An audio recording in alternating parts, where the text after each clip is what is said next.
Hello everyone, मातृभाषा channel में आपका स्वागत है। मेरा नाम बबीता डिमरी है और हम लोग उत्तराखंड एलटी 2024 हिंदी विषय की तैयारी कर रहे हैं, जिसमें हम प्रयोजन मूलक हिंदी को पढ़ रहे हैं। प्रयोजन मूलक हिंदी के अंतर्गत हमारे पहले टॉपिक का नाम है कार्यालय हिंदी स्वरूप एवं पत्राचार। इस टॉपिक पर हम 3 वीडियो पहले ही कवर कर चुके हैं और आज हम इसके भाग 4 को पढ़ेंगे।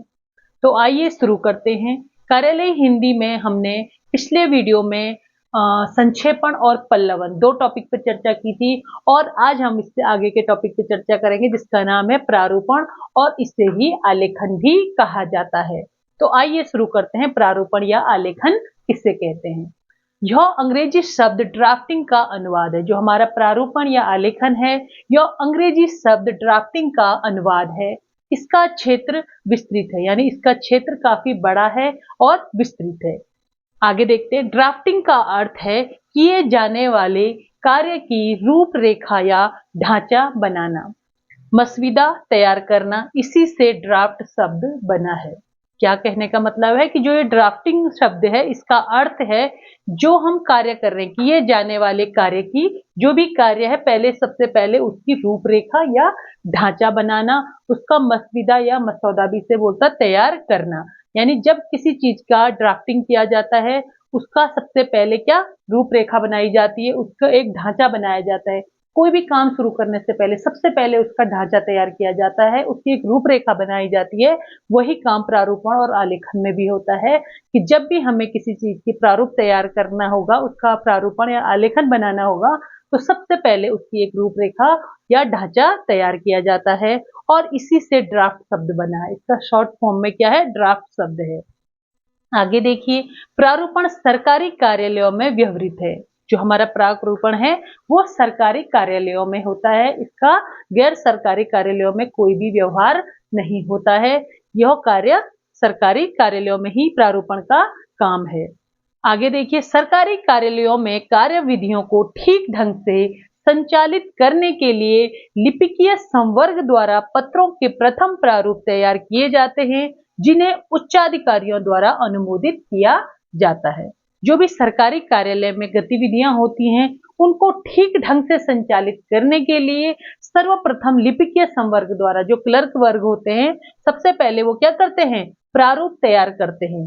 किस चीज का? जिसका भी हमें आलेखन बनाना हो, प्रारूपण बनाना हो, उस प्रारूप को तैयार करने सबसे पहले वो क्या करेंगे? प्रारूप तैयार करेंगे। फिर उस प्रारूप को उच्च अधिकारियों को दिखाएंगे और उच्च अधिकारी जब उसे अनुमोदित करते हैं, तभी वो पूरा माना जाता है। आगे देखिए कि जो हमारे प्रारूपण है, आलेखन है, उसकी क्या क्या विशेषताएं हैं, यानी इसमें क्या क्या विशेषताएं होनी चाहिए। सबसे पहले उसमें सटीकता होनी चाहिए। जो भी उसमें प्रारूप बनाया हुआ है वो सटीक रूप से बना हुआ होना चाहिए। उसमें इधर उधर की कोई बातें ना हो, बल्कि उसमें बिल्कुल सटीकता से वो प्रारूप तैयार किया गया हो। उसमें तथ्यात्मकता होनी चाहिए। जो तथ्य हमारे लिए जरूरी हैं उस प्रारूप को बनाने के लिए, उन तथ्यों का ही उसमें संकलन होना चाहिए और तथ्यों का एक क्रमबद्धता होनी चाहिए कि तथ्यों को हमने क्रम से लिखा हुआ होना चाहिए। संपूर्णता।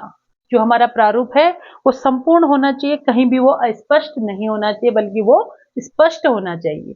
संक्षिप्तता। जो हमारा प्रारूप तैयार होगा वो संक्षिप्त होना चाहिए, बहुत अधिक विस्तृत न हो, बल्कि वो क्या हो? सटीकता से, संक्षिप्तता से बना हुआ होना चाहिए। शिष्टता। जो हमारे प्रारूप की जो भाषा है उसमें शिष्टतापूर्ण शब्दों का प्रयोग होना चाहिए, उसमें कोई भी भारी शब्द नहीं होना चाहिए। आगे है औपचारिकता। औपचारिकता आप जानते हैं कि एक नियमबद्ध तरीके से वो प्रारूप तैयार होना चाहिए, उसमें कहीं भी अनौपचारिक शब्दों का प्रयोग नहीं होगा, बल्कि एक औपचारिक फॉर्मूला से वो बना हुआ होगा। नियमों का पालन। उसमें जो भी नियम हमारे प्रारूपण या आलेखन को बनाने के लिए जरूरी है, वो सभी नियमों का उसमें पालन हुआ होना चाहिए। तटस्थता। तटस्थता मतलब होता है बिल्कुल आप किसी पक्ष के विषय में न सोच के बिल्कुल तटस्थ भाव से आप उसके बारे में कार्य करेंगे और प्रारूप को तैयार करेंगे। तो ये क्या थी? हमारे प्रारूपण या आलेखन की विशेषताएं थी, यानी इतनी विशेषताएं उसको बनाने में होनी चाहिए, तभी हमारा प्रारूप तैयार होगा। प्रारूपण की शैली, यानी इसको लिखने का ढंग कैसा होता है। प्रारूपण की 2 शैलियां प्रमुख है, अंग्रेजी शैली और अमेरिकन शैली। अंग्रेजी शैली जो है वो परंपरागत शैली कहलाती है, क्योंकि ये काफी टाइम से इस शैली में प्रारूपण या आलेखन तैयार होता आया है, तो ये एक परंपरागत शैली है। और दूसरी है अमेरिकन शैली, तो इसे व्यवसायिक प्रतिष्ठानों में प्रयोग किया जाता है। जो हमारी अमेरिकन शैली, जो भी व्यवसायिक प्रतिष्ठानों में पत्र लेखन का कार्य होता है या प्रारूपण तैयार करने का कार्य होता है, वो अमेरिकन शैली में होता है।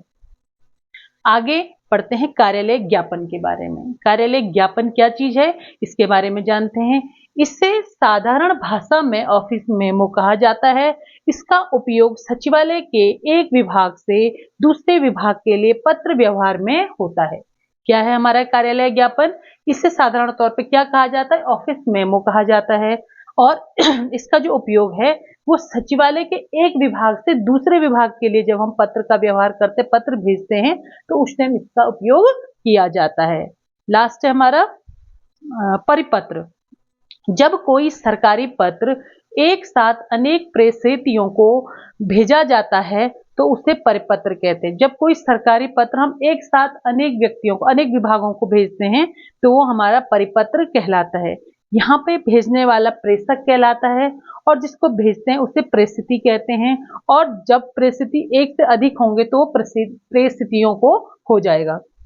ये तो हमारे थे सरकारी पत्र, औपचारिक पत्र। प्रारूपण और आलेखन भी हमारा सरकारी, और उसके बाद हमारा कार्यालय ज्ञापन भी सरकारी था। लेकिन जो हमारा परिपत्र भी सरकारी था, और जो हमारा सामाजिक पत्र है ये हमारा गैर सरकारी पत्र है, ये इनके अंतर्गत नहीं आता, ये अलग है। सामाजिक पत्र क्या है? गैर सरकारी पत्र है।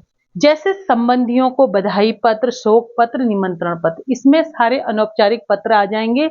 जब भी हम अपने सगे संबंधियों को कोई बधाई पत्र, शोक पत्र, निमंत्रण पत्र आदि कोई भी पत्र देते हैं, तो वो सारे सामाजिक पत्र कहलाएंगे, क्योंकि ये सभी गैर सरकारी पत्र हैं।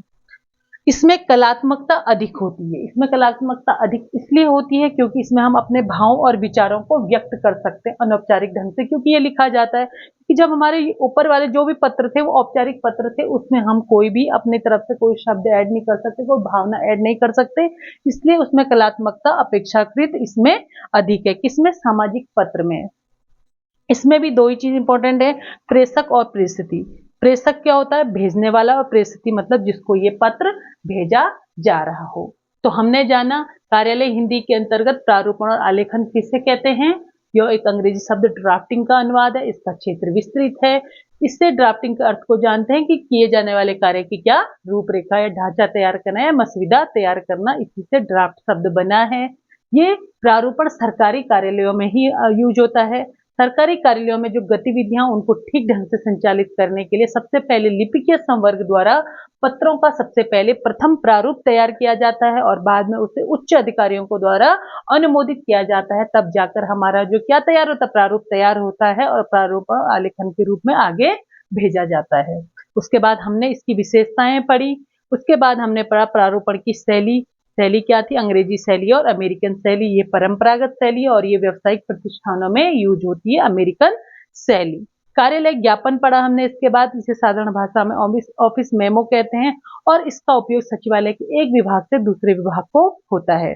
फिर हमने परिपत्र पढ़ा और बाद में हमने लास्ट में पढ़ा गैर सरकारी पत्र, जिसे सामाजिक पत्र भी कहते हैं।